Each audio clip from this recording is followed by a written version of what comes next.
Welcome to LOA Today. I'm Walt Thiessen. With me today are Louis D'Souza and Anne-Marie Young. This is your Daily Dose of Happy. We are so happy you decided to join us today. Anne-Marie and Louis were just watching as I jumped up from my chair in the midst of the intro, and they were probably saying, where is he going? I was just letting the cat in. It was okay. No problem. No, we don't see you at all during the intro. Oh, you don't? No. Oh, so I can see you guys, but you can't see me. Oh, that's interesting. Yeah, we just see this presentation you put out. That's all you see. Oh. Yeah. So you see us and you see us when we're like going dancing along to the intro. Yeah. Oh, yeah. Yeah. Because I get an image on the main screen, then I get these little thumbnails down below, so I can see it both ways. And when you're off screen, all I see is the thumbnail. Okay. Note to self. I thought you could see those. That's interesting. Very interesting. Okay. Hey, learn something new. That's all right. So we have an unusual situation. Not so unusual lately. We've had a few of these lately, but no guest today. So we're kind of going to do the old school approach, which is we just talk amongst ourselves about life, law of attraction, all that kind of stuff. And I was cluing both of you in before we got started about stuff going on in my life and this ongoing saga that started when Louise left me, and now we're in the process of divorcing. And it's been, without going into all the details, it's been the usual kind of ups and downs, right? Life is a bit of a roller coaster, and when you're going through the stuff I've gone through, it's a lot of a roller coaster. But you still have to decide how are you going to respond to the roller coaster. And that's what I've been working on today. I've had lots of opportunity to work on it today, but I'm working on it. And I'm reminding myself, Louis had the perfect phrase for it. If not this, something better. And that's where I've been. In fact, I'm going to start using that phrase in my daily segment intending, Louis, because I like that one a lot. Mm-hmm. If not that. If not that, something better. Oh, I'm sorry, I got it wrong. If not that, something better. No, you got to get it right. Where'd you get that one anyway? Is that in Abraham Hicks, or where'd that come from? No. That comes from an incredible book. I'm trying to think what it's called. Wow, it's an incredible spiritual journey for a lady. Those are the kind of my most favorite type of books. And she was talking to elephants and doing all weird and wonderful things. Wow. It's an incredible story. He had an accident in a car, and, because it was her karma and not her daughter's, her body was completely mangled and her daughter was completely unharmed. And, oh my goodness. So it goes on and on. It was an incredible story. I mean, absolutely amazing. You talk about, somebody who's aligned versus, not aligned, and how she got into alignment, etc. It's a brilliant story. But if I remember the title, I'll let everybody know, because it's really a worthwhile book to read. An incredible one. Well, just based on that one phrase, I mean, the phrase is, well, one is a good, really. Yeah, no, she sold that in the book all the time. If not that, something better. If not that, something better. Yeah. It's a great motto. In fact, that you can turn that into initials, can't you? If not that, something better. So INTSB. Okay. I'm not sure it rhymes with anything. Well, everything's done in acronyms these days, so I figure we should contribute our own acronym. Yeah, right? Otherwise, we're behind the times or something, right? Yeah, I was teaching my daughter to spell geography. George eats old grey rats and paints houses yellow. I've not heard that one. No. That's new to me. George eats old grey rats and paints houses yellow. He has a strange occupation. That's the way I think about it.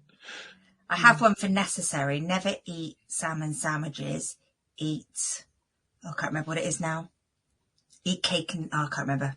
I have to remember it. See, I can't spell necessary. Exactly. It obviously wasn't necessary to remember that one. Oh, that's going to bug me now. Remember my teacher saying, you want to remember how to spell machine? It's Mac Hein. Mac Hein? Okay. Yeah. Sounds almost German. Sorry, you remember it now. Yeah. Never eat salmon sandwiches. Eat cake and remain young. Well, the cake has to come before the salmon sandwiches, doesn't it? NECE. Never eat cake, eat salmon sandwiches, and remain young. Yeah. Okay. Do you know what? Don't ever go into a spelling bee with me, because my rhymes don't work. Well, these days, that's what spell checks are for, right? I mean, nobody learns how to spell anymore. It's pretty obvious from the way many people text. They don't have a clue how many words are spelled. They don't know how the English language functions. So don't worry about it. Nobody else does. I was speaking to a principal the other day, and I was saying, why are the kids learning anything Google can give them the answer to? Oh, good question. Oh. Did he get upset just by asking the question? He actually said, you have a point. Oh, good. Okay, well, that's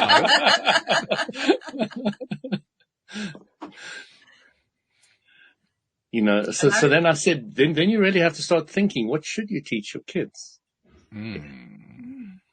Once that is removed. How to search? What's the best way to search? How to focus on your goal and use Google to help you achieve it? I don't know. What did he say? Did he have any answers on this? He didn't. You could just see that his mind was churning. Oh, okay. It's like, I hadn't thought about this one before. Yeah. That's actually going to become more and more of an issue, I think. Exactly. Yeah. Because information is known. Yeah. So it's not necessary to remember things anymore that important. It's more important to, I have a goal. Let's go for it. Let's ignore what the teachers say, what the students say, what the parents say, what society says. That's my goal. Let's go. And focus in on where you want to go. And then, you've got all the tools that Google can give you, which is gargantuous to help you achieve your goals. And then you can just move forward. And then, all the crap is left out, and then you're doing what you want. My daughter said, oh, so if I focus in on slime, my 8-year-old, I said, absolutely. I mean, you so enjoy the feel of slime. You could sell it easily on YouTube videos. Yeah, right. Some nice slime and got a little business running, you could probably make a fortune out of it. Have either of you heard of GPT? Yeah, that's worrying for teachers, isn't it? Yeah. Never heard. What's that? I got that one for the first time yesterday from my brother in a phone conversation. It's one of the latest forms of artificial intelligence, but what makes it more powerful than some of the earlier ones is not only is it capable of writing really, really good papers, it can actually write computer code. Mm-hmm. My brother tested it by asking it to write, I forget what it was, some kind of a function, and he got the written function back and he compiled it and it ran flawlessly. Mm. Wow. And you start thinking about that, you say, oh my God, it's going to get to the point now where, the kids can basically pull the wool over the eyes of the teachers because, how do you show that they didn't write the thing? That's been a problem all along anyway. But now this is taken to a new level. And in fact, you can also tell the software, write me a paper that gets me a B. Right. An A. Yeah. So how does the software that detects fake papers detect that one? Mm-hmm. And it can do different, like essays on the same subject. Yeah. It can put in spelling mistakes. Right. If you ask it for some spelling mistakes. Mm-hmm. I wouldn't want to be a teacher. Yeah, but then again, teachers need to start thinking, how do I focus on what the kid wants? And let's help them achieve it and stop doing the old, stupid, ridiculous concept, which is way outdated, specifically with Google. And let's move forward with the times. Let's grow up and let's change, because the old school system is not appropriate anymore. Well, let me get a clarification here. Are you actually suggesting that the educational system can adapt that quickly? I'm definitely not suggesting that at all. I'm suggesting that we should all rip our kids out of school and get this artificial intelligence to teach them to do what they want to and to achieve these incredible dreams. Yeah, because I think that's actually what's really going to happen. This is going to be a war of education with itself. And I don't know who wins that war. I don't know how that again, resolves. they've got to change. They've got to change. The way it's done is completely flawed on so many different levels. You know, if you write a test and you become a solicitor, lawyer, doctor, who cares? But if you write a test and you pass, you become a doctor, don't you? So what is it proving is that you've got a good short-term memory. Pretty much. That's all it's saying.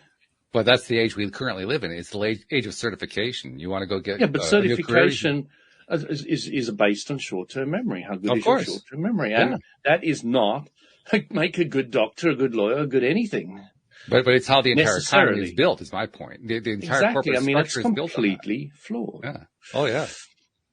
Yeah. And that's also going to have to change. I mean, if you got Chat GPT working for you, you can tell it to fill out the form. Exactly. And I'll tell you, I'd be the first to use it. I would be the first to use it. I mean, it's just and apparently they're doing that to make content on their blogs and their website. It's big on that at the moment. Well, apparently there are also AIs that will create custom images. It will actually create artwork. It will. Wow. I mean, like you've got the whole package now. The only thing that's missing at this point is to make the videos, and that's one step away. We're not very far from that. And already they've got the technology to take existing videos and turn them into animation videos. Well, not just that, voicing the mouth, everything. Looking vaguely like a person. There's a TED Talk by a guy whose name I can't pronounce because it's just full of syllables I've never even seen before. But the guy was talking about how they can take famous people. Like in the example he gave, it was former President Barack Obama, and they showed 4 different versions of President Obama giving his talk to the nation that he gave at the time that we ended up getting our new healthcare system, and each of the different images of the president was saying the same thing at the same time. And so it was one voice, 4 mouths, 4 faces, that kind of thing. And the speaker said, now, which of those is the real President Obama? And it turned out the answer was none of them. Because they could superimpose his features on whatever model they wanted to and make it look like that person was President Obama speaking. And now there's software that can detect whether somebody has done that with a video. I mean, this whole thing is just spiraling. God, I don't believe half the stuff in the news as it is. I'm just never going to believe anything soon. That's where the rumors of whether President Putin of Russia is still alive, that's where they're coming from. Because they can't verify that the videos are real. You know what I'm not hearing enough of is how many people have thought up different ways to that the world could work in a much better way. You know, there are stories and there are people that have done it. There's no doubt about that.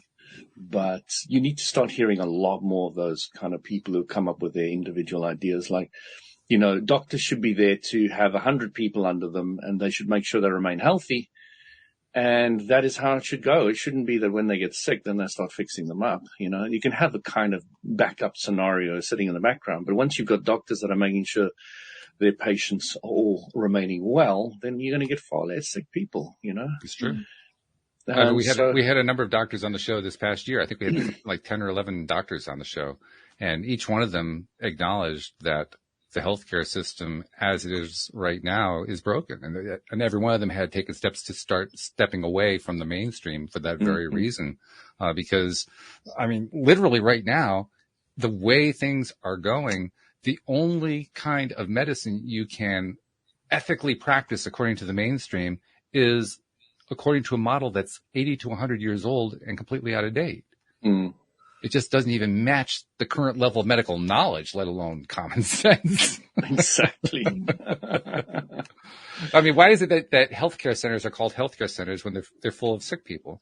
There's an example of it. Yeah, exactly. I mean, it's a perfect example, absolutely perfect example. And when you're sick, you know, when I had my hernia operation and had my relapse afterwards, and I was in hospital in the intensive care unit, you know, I was around trying to heal around people dying and pooing in their pants and stinking out the whole ward. And, you know, everybody crying and wailing and all these kind of things going on.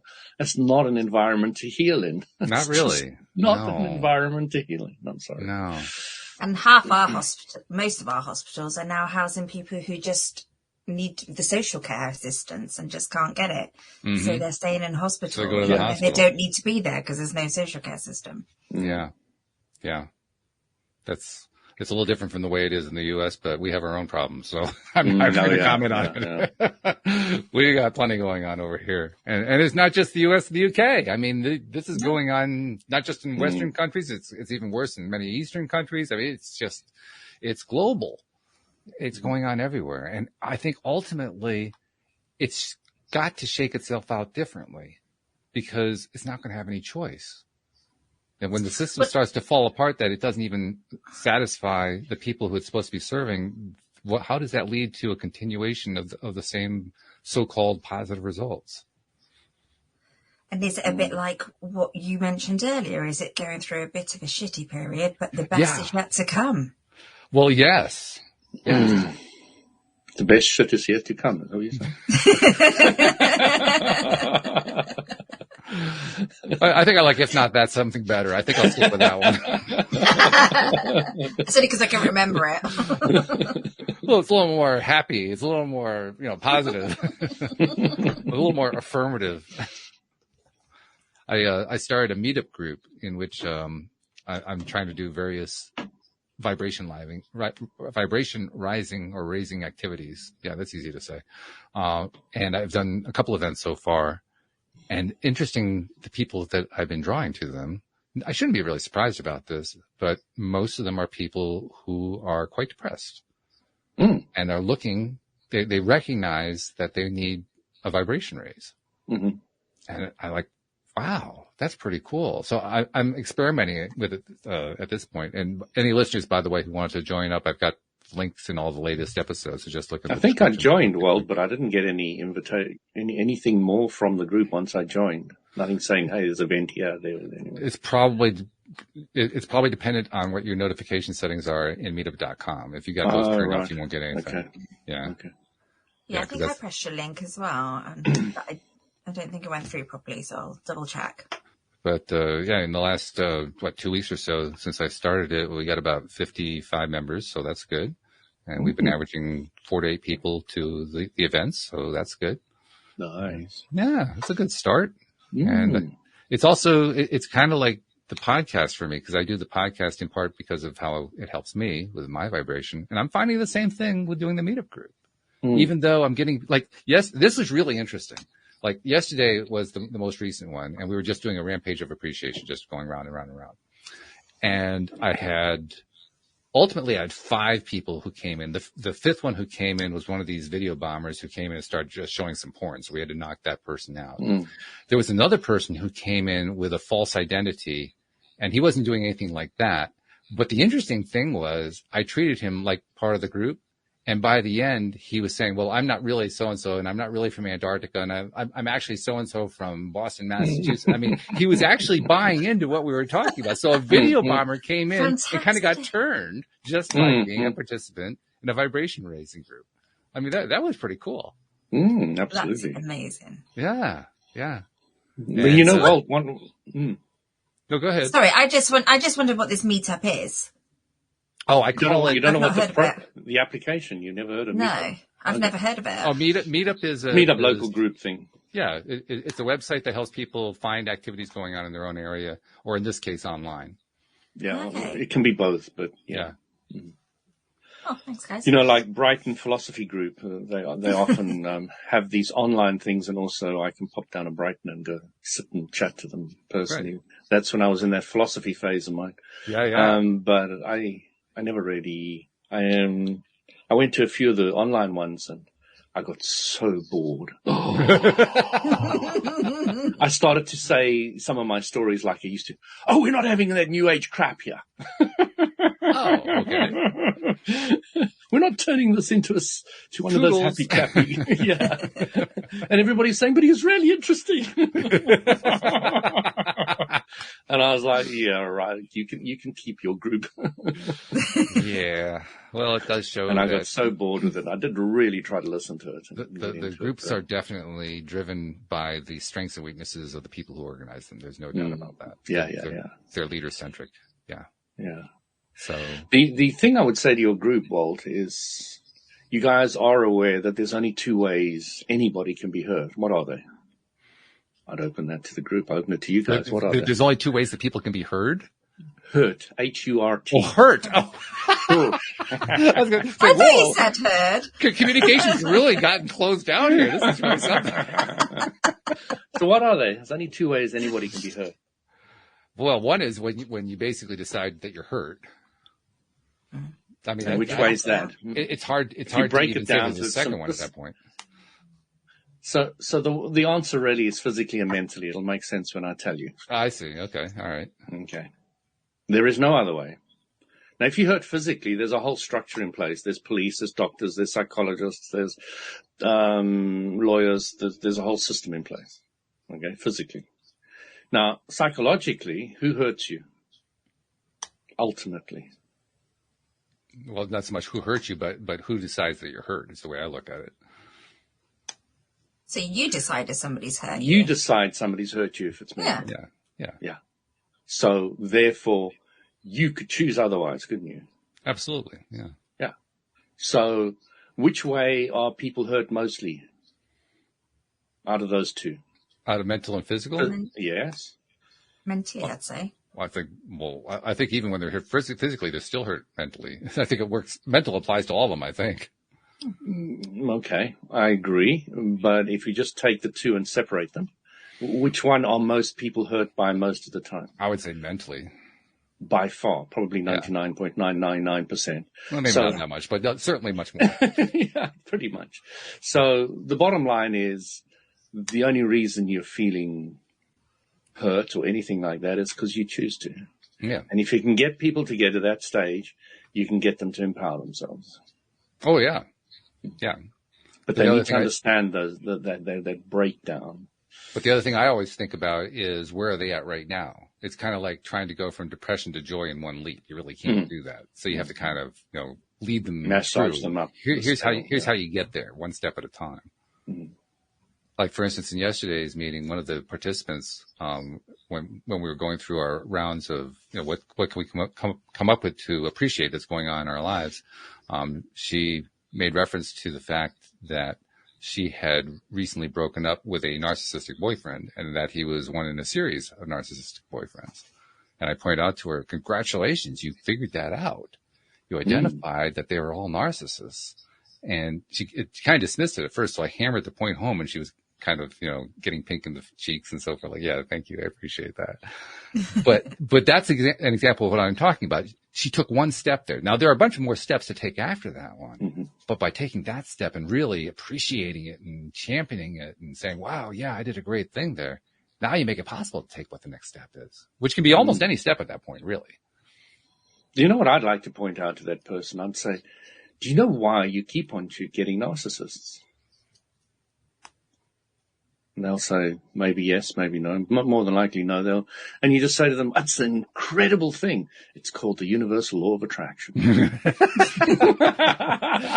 See, Louis is the consummate LOA salesman. He really is. He's so good at it.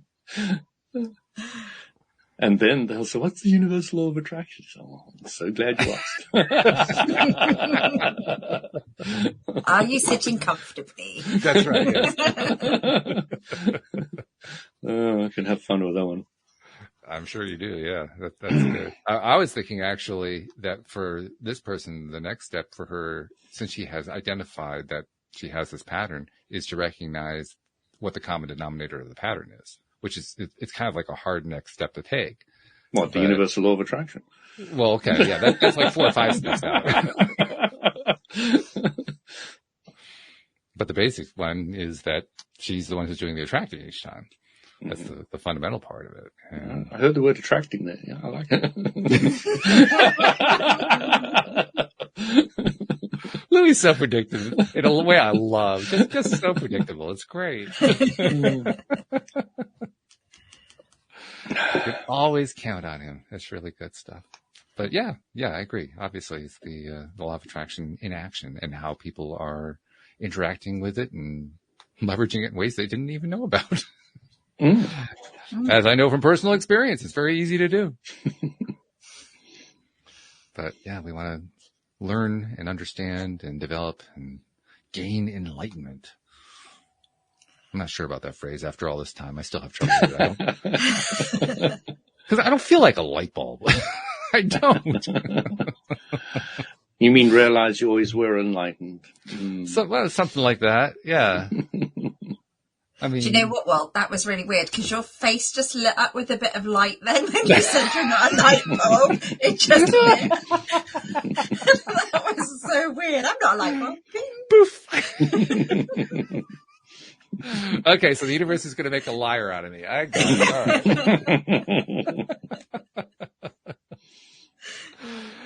All right. I guess in one sense we all are light bulbs because we are liars. That's what you were going to say. That too. Truthfully, I think at various times we do lie to ourselves, and often deliberately because it helps us get where we want to go to.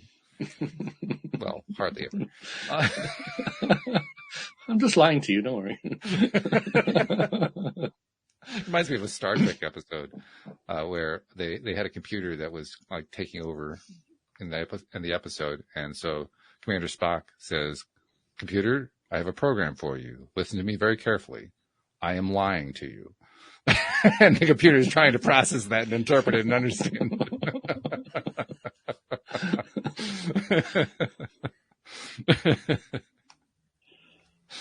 Yeah, it gets kind of funky after a while.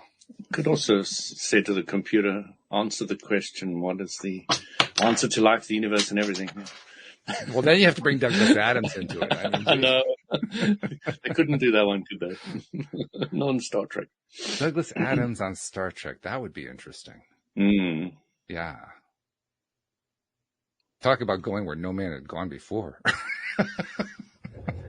I'm reading a book at the moment somebody gave me called Sophie's Choice or something. Oh, yeah, sure. And that's very, very well known. So I hear, I've never heard of it before. But it's all about a little girl who gets a little note in her post box saying, "Why are you here? Where are you going?" Or, all those kind of basic questions. And then she starts getting a philosophy course from a random unknown individual at the age of 15 or something. Yeah.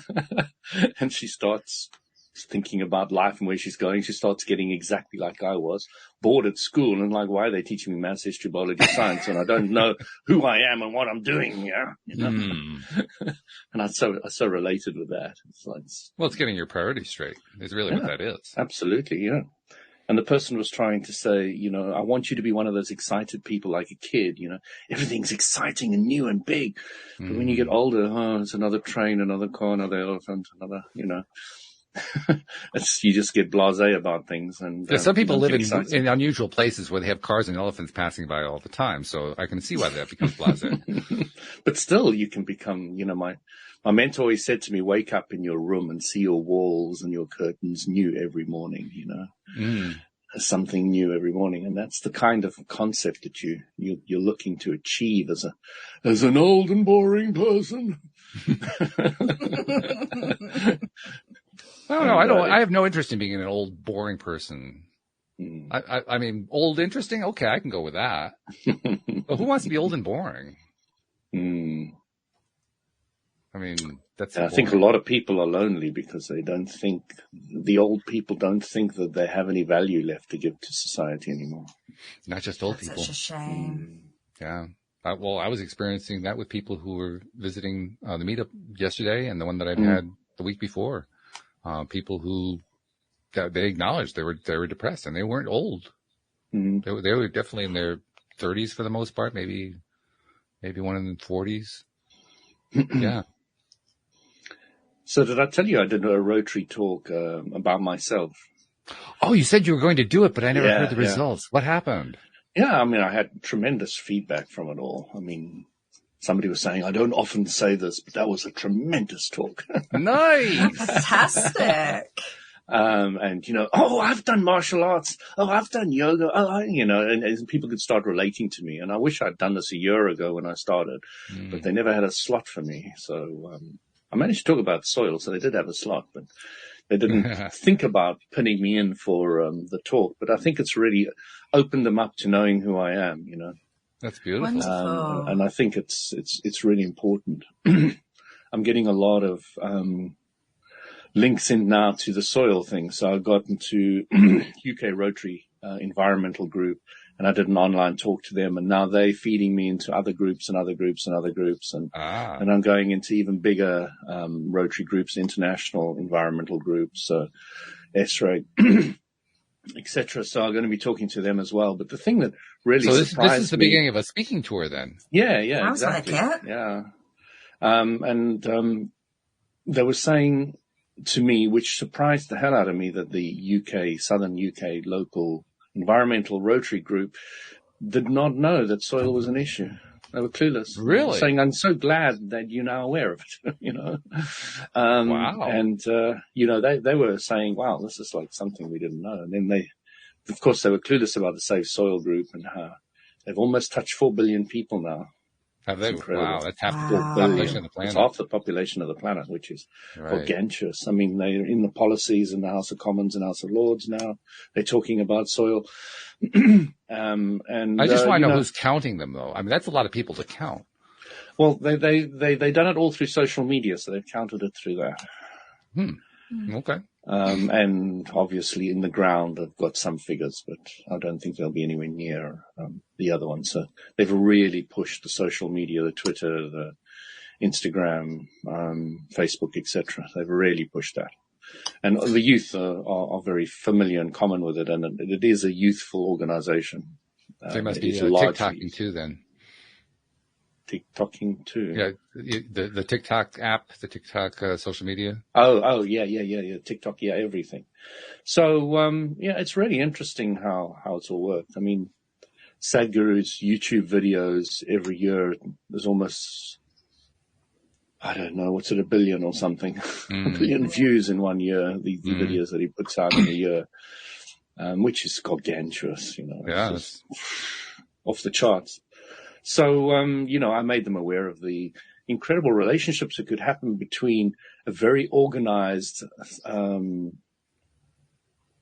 established group like Rotary, who is older people who could, link in with a younger group like the Safe Soil and partner with them. We could create events for the Safe Soil guys, organize it, even do some fundraising at the time, help people to create posters, and we've got a lot of money we could funnel into helping all these groups do different things. And you've got the passion of the youth, and you've got the organization of an established group like Rotary. So sure. I think it's a brilliant combo. So I'm working on that at the moment. I've obviously got to start small, but my vision is that something like Rotary will support the Safe Soil group internationally for 2 years or 1 year or something, which they often do to certain different organizations. So that's my ultimate goal, but we'll see how that all goes. One thing I'd asked you about this before. I'd asked what you had been learning of your own. Have you been able to be doing any research while you're doing this wonderful outreach? Have you been picking stuff up about how this stuff works in detail? I have picked up more and more. My brother gave me a book for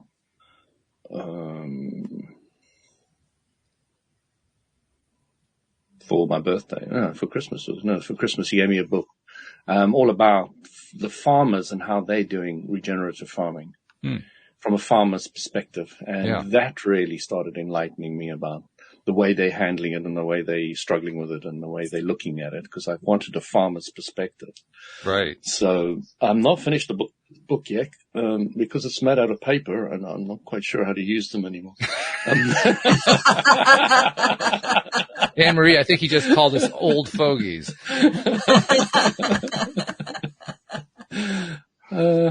So, it's just a bit of a journey, finishing the book, but it is an interesting one, and, it has brought up certain things. I'm just trying to think of some specifics at the moment, but it's eluding me. But to me, the interesting thing is I would love to hear of somebody publishing a book or, posting an online resource of some kind that is basically a collection of recipes. And I don't mean cooking recipes. I mean, no, absolutely, soil growing recipes, that kind of thing that people can reproduce. Well, the Safe Soil guys have had volunteers from all around the world spending thousands of hours, from lawyers, solicitors, soil experts, scientists, all the rest of it, creating documents. And they've got something like 700 different documents for 700 different environments. You get the desert type of environment, you get the Spain, the dry environment, you get the UK type of environment, you get different, environments within the UK. And they've created all these documents, which they've given to agricultural ministers for all the countries to give to the farmers, and they've split it up between all the different regions. So they have spent thousands. I mean, the amount of hours these people have donated for free. These endless volunteers from the Safe Soil Group and on different levels, they've spent hours and hours and hours helping out and creating these documents. That's cool. I'd love to see them actually give them directly. And those documents are probably what you're looking for. Yeah. Well, those are the solutions. I think the only mistake they made is asking the politicians to get them to the farmers. I mean, if he wants to get something done, you don't do it through a politician, especially if you got 4 billion people in your social network. That's where you get the information out to the farmers. That's where you're more likely to reach them. No, but the politicians are putting them all out to the farmers. The agricultural ministers are putting them out. They're creating incentives for the farmers to do regenerative farming based on these documents. And, how these are suggestions. Okay. They're not telling the farmer what to do.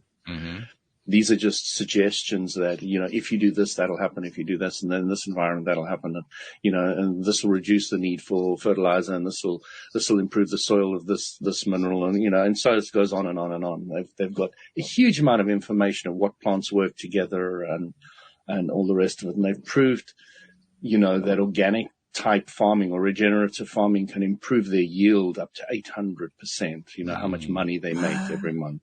Oh, yeah. In India, I think it's something like 400 to 800% is the average that they're achieving at the moment.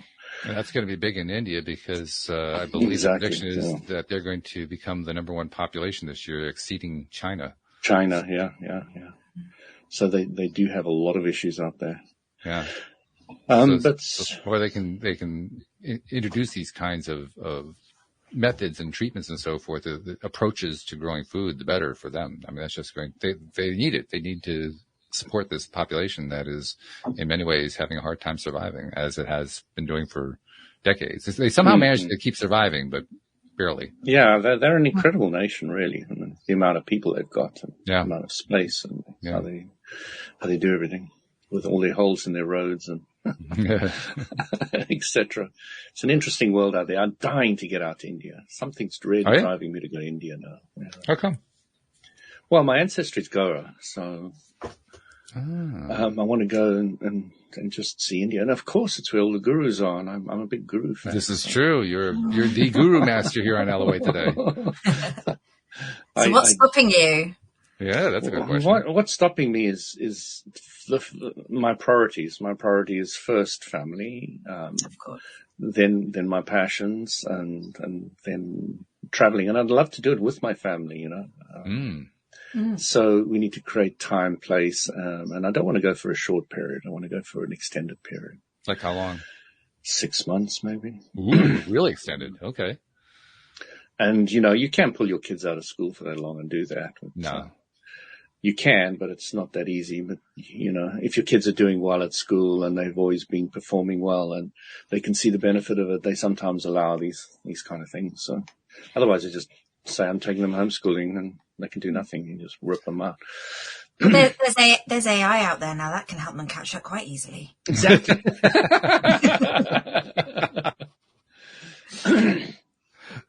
Yeah, that whole AI thing raises a number of different questions. We really barely touched on them, but I think the biggest one from my perspective is who's doing the thinking? Well, it's not doing thinking. It's just taking existing structures and putting them together. It's just using existing information and changing them a bit. And it's not necessarily thinking as we humans think necessarily. No, but it does make me wonder: is this a tool, or is it more of a crutch? Which is a form of tool, by the way. But well, a knife. It's the same answer as what's a knife. A knife can be used to kill or to heal and heal. So it's going to be what the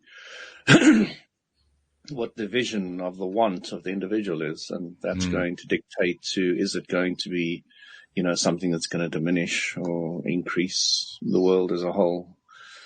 I mean, I think in the long run, everything is an increase. The short term is always the question. How are people going to either accept or push away or whatever? But that's what I keep thinking about with the AI. Like I get the feeling that people are going to find a new way to create a crutch out of it. There are going to be I think it's going to be both, actually. There are going to be some people who are going to grow. Of course it's going to be both. Yeah, absolutely. Yeah. I think it happens both ways. It shall be interesting to watch. But I don't see how it can't change education. I don't see how it can't change most of society, actually. Most of the business world. I mean, is there any area of the business world that wouldn't touch? I can't think of one. I mean, Google has changed the world. Yeah. Completely. This is Google next generation. Exactly. It's the next generation of Google. That's what it is. Yeah. I mean, Google's using that technology to help you search and get what you want to. Google's just popped up on my phone. A new variation on law of attraction. Google. Not just Google. Yeah, I always love it when Siri responds to me and I didn't ask her to. I was giving a talk the other day and Siri popped up on his phone. Stop it. Shut it.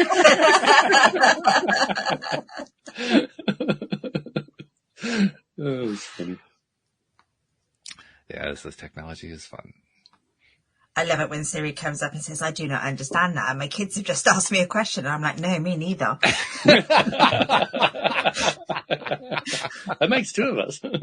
Right. Well, also I'm mindful of the fact that everyone is at a different stage in the path of adopting and or accepting technology. And I can give you an example of it. I'm in the process now. I was telling you guys before we got started, I'm in the process of moving to a new apartment. There's a whole thing that happened there. And the apartment that I'm moving to is managed by the same company that used to manage the apartment that I'm leaving. They sold out to another manager, and that's one of the reasons I'm leaving. And I was talking with the office manager today of that company that I'm going back to. And she was telling me how just 3 years ago, they finally put email into the office. So an example of, there's so many people who are on the other end of the extreme, but there are some people who are just barely adopting the basic stuff and everything in between. It's a reminder. I mean, we're talking about a whole panoply of different levels of adoption. Well, I remember the many, many years of different technology changes because, when I was young, there was no such thing as a computer. It didn't exist. And then we had, let's say LPs, for example, and we go from LPs to those little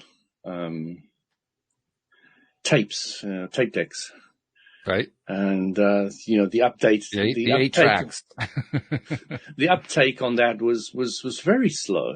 Very slow. And then when we moved from that to CDs, the uptake was so slow and there was so much resistance. And then from CDs, we went to streaming on the internet for movies, or, we went to DVDs first. The uptake of that was slow. And then, when we went from that to watching movies online, uptake was slow in the beginning. But, everybody eventually gets there. And I'm always adopting the new technology, and I'm out there. I've got Windows 11 and I've got all the updates and, and then I've got all the security that's involved with them all. So I'm happy with that. And, I always get the latest updates and, I'm always got the newest software. And, my kids ask me for IT support and I like that. That's what it should be. I know that feeling of being the IT guy in the family. It's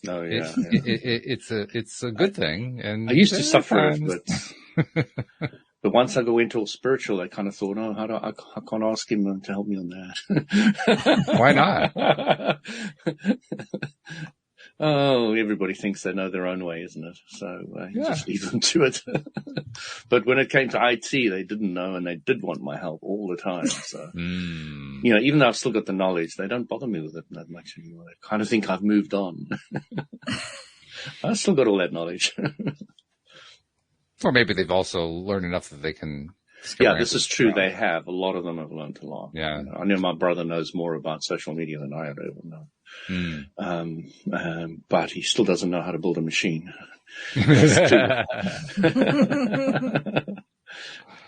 I think back to like the 1990s when I would have to explain to people not just, they were kind of aware in the late 90s because that's when it first came out about what a search was, because there were search engines before Google. But things like what an upload was or a download, what do those terms mean? Now we use them all the time. Everybody knows not everybody, most people know what that means. But I remember having to explain, it's an upload if it's going to a server. Oh, I have to explain what a server is. Sorry, I forgot. Not the cloud. It's going to a cloud. Come on. It's going to a cloud. Not a server. And then it rains. Yes. Boy, does it rain. Yeah, we're living in the age of being inundated with information. That's the other thing that I think about with this Chat GPT, because what that's going to enable marketers to do is to keep hitting the sorest emotional hot buttons over and over again. And what happens when you do that? I kind of suspect that the hot buttons stop behaving after a while if you just keep hitting them over and over again. I have no idea what you're talking about.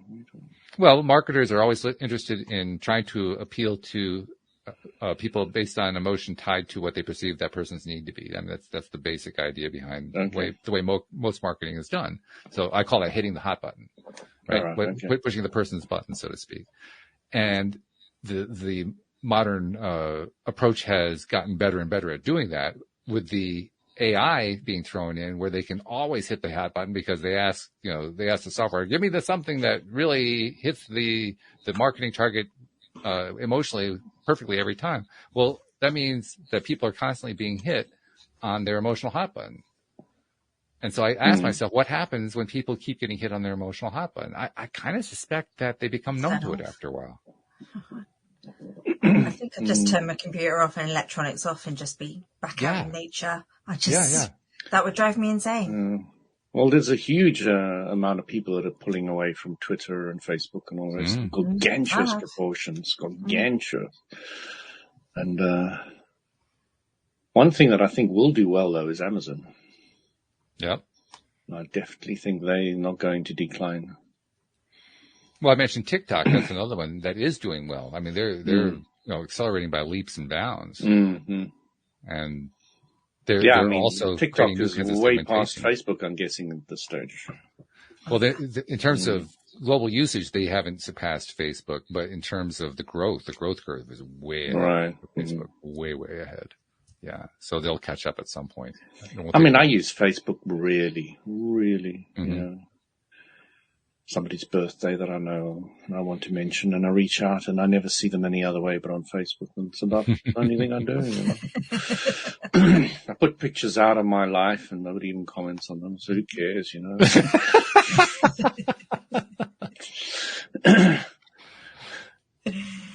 Yeah, that's because the rest of us aren't looking at Facebook either. Exactly. Yeah, I came off quite a while ago and I don't miss it one bit. I have some groups that I administer. That's about all I go on for. Yeah. I'm gone 5 minutes later and like, okay.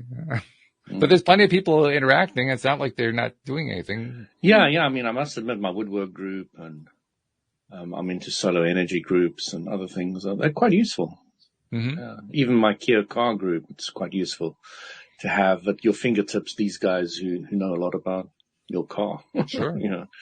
And I found that useful. So the groups, occasionally I find some definite use in them. And if you want to sell something locally or just give it away, Facebook's brilliant for that. Yep. No, they have their place. Yep, they do. There's lots of places.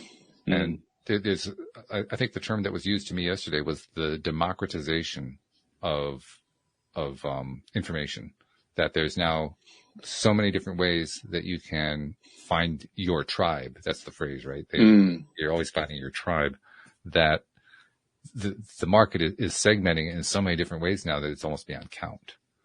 So for the marketers, that drives the marketers crazy, because now they can't use the old category marketing methods anymore. They aren't effective. Because everything is subdividing and subdividing and subdividing down to these little niche tribes. Yeah. These little. So the interesting thing about life and philosophy, etc., it all goes up to the oneness. And the intellect takes things and cuts them into smaller and smaller and smaller pieces.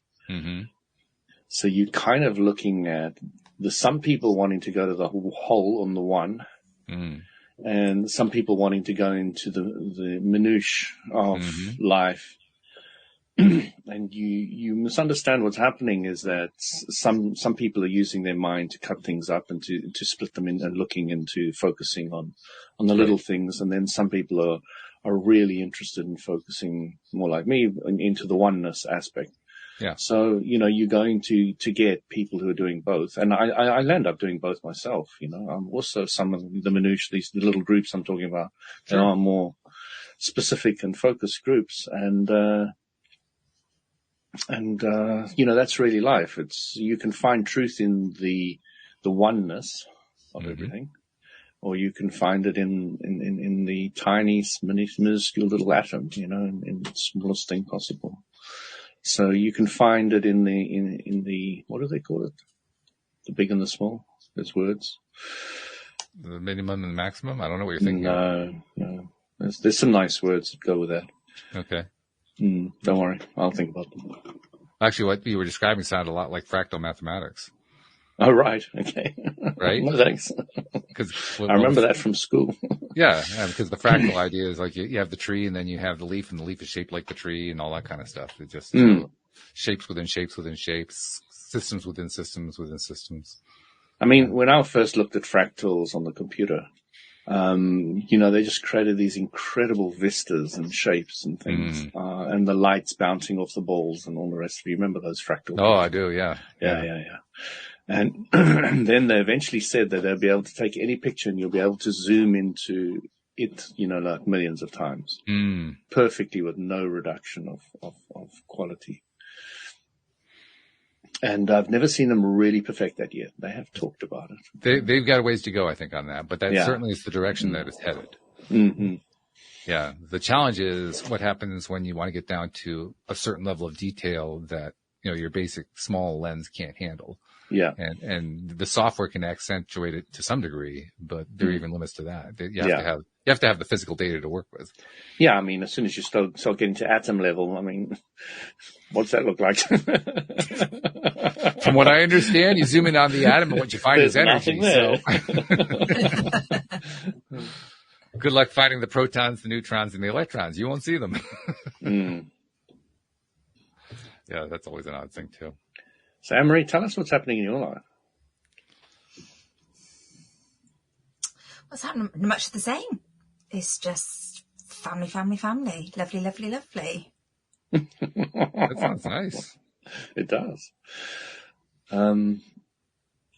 Yeah. My daughter had a smile on Anne-Marie's face after she said that too. Yeah. It speaks volumes, right? It does. It does. They're my world, and that's just, yeah. And when they leave home? They're not allowed to. It's not You're going to have some more then. No. No more, Louis. That's enough. Just keep them at home. Yeah. So the way you say that, I kind of get the feeling that by the time they are at the point where they want to leave, you'll be ready for that, just because of the way you're saying it right now. Yes, more than likely. I'll be older, tireder, and then, yeah, I'll pay for it, go to uni. What are you doing home still? But just come home every weekend to see Mum, okay? There you go. Can't live without you. Well, they got to have someplace to do the laundry until they get set up, so. That's Dad's job. Right? But that's the way that they come back home, though, is my point. Absolutely. Well, I'm kind of training them so that they only like my cooking. So when they go to school, they're like, "Oh, we had mac and cheese," and it's like, "Is it as good as Mum's?" No. So as good as Mum's at the moment. So getting them through that stomach. That's my entry point. She's thought about this well. She has a campaign with Valerie. I mean, geez. She has a marketing strategy. She has it all. Yeah, no, I will. I actually have to admit it. I will actually miss my kids if and when they leave home. I could die before then, I suppose. Actually, they'll leave at some point. But I guess what you're saying is the challenge for you is going to be to be happy about it. No. For me, it's more like I really enjoy their company. And, when you lose anybody you like, it's a little bit painful, even if they move to another town, it can be painful. I learned that with my mentor. I was hugely distraught when she left Durban and went to Pietermaritzburg. Hugely distraught about that. And, she only moved to another city, but, I'd spent 2 days a week every week for years going to her place and getting enlightened, going through her entire bookshelf of esoteric and new age and emotional books, and getting this incredible education, and having her rip all my crap to pieces and smack me in the face with all my crap, and just be naked literally when I go there, not physically, but And when she left town, I was distraught. I was really quite upset about the whole thing. Even though I wasn't aware that I was that upset about it, it kind of took me a while to work it all out. I was in denial as well. But, It's certainly reached a point now where it isn't just about who is in the immediate nuclear family, because we have so many different people that we can connect to in that very, very strong way that you're describing. So, and not just people, animals. I mean, there's a whole range of possibilities that we can become attached to in a very strong way. It's a little surprising at times, a close relative passes and doesn't have the same effect as when, your cat passes or something. It's just because of the way we attach. That's a very good point. And I just keep saying to my two, my job is to help you grow up and be independent and go and live your own happy lives. And that's really hard when you don't really want to do that. I've done that so hard and fast that I can't say, "Oh, I didn't want you to leave." We're hitting teenage years soon. I'm sure it's all going to change. Well, one of them is teenage, isn't she? Oh, she's 15. Yeah. 15 in a few days, mine. Yeah. 2nd of February. Yeah. So she's already there. But I have a feeling she navigates over a week. The teenage years a little bit different from most. I think she's a very unique person. Yeah. I mean, she's great fun. Yeah. But I'm really enjoying watching who she chooses as a friend. She's like her old friend group is kind of like gone now. She's got a new friend group. Oh, really? And, she's moved with who she is, and I love it. And she's loving these new friends. That's beautiful. Absolutely loving them. And it's really nice to watch. Yeah. She's still got some of the old friends, but, there's a new group, and she hangs out with them, and she has so much fun with them, Nice. And where the other ones were a little more conflicting. They were the teachers of that time, and now it's more, let's have some fun and do things together, and we enjoy. And she was so excited, and she came back in the car just now. her other friend who she stayed with, she also crochets. You know, it's like, wow. How many teenagers would say that? Yeah, right. Well, the new friend of mine, she crochets. And it's, wow. So, you know, it's a very different world. And, you know, Mom is very much into making soaps, jams, preserves, biltong jerky. Wow. Sloey gin. You know, the soaps are amazing. You can wash your hair in them, everything. And, you know, it's the purest ingredients. It's really, really great stuff. It's replaced everything else in our bathroom mostly. Wow. And, what else? I mean, she's incredible at cooking and baking, and the Christmas cake she made was delicious, and spends a whole year and feeds it like you normally do. And, what else? Just, the meals to die for. Just to die for. And Emery, do you get the feeling Louis is like living in heaven here? I mean, he's literally living his best life. Yeah. It's nice to see. It is nice to see. She sews, knits, crochets. She's crocheted things which are incredible. The entire Christmas decoration set. You know, take bulbs, and she's crocheted all the way around them, and she's made angels out of crocheting, and which are gorgeous looking things. Somebody paid her 800 quid for a set of those. She Really? did them. Wow. She did them over 6 months. She just crocheted them and then sold them. Wow. You know, so she's just an incredible individual She on so clearly many has levels. love for all this stuff. And the gardening is, you know, she's absolutely got green fingers. And she's got such a vast category of skills. It's just unbelievable, you know. If we go into survival mode, it's a good person to have around, you know. Right. If the world comes to the utopian level, we will be sitting pretty. Yeah. That's a nice way to kind of wrap up the conversation today. I always like it when we have a grand finale. That's a good one. It's just very happy, very, very positive. Well, we don't get too many of these opportunities to just chat about things because we have so many guests lately, but we had it today, and thank you guys. That was fun. Thank you all. Yeah. And thank you to our podcast listeners everywhere. We'll see you all next time here on LOA Today. Goodbye, everybody. Take care, everyone. Bye.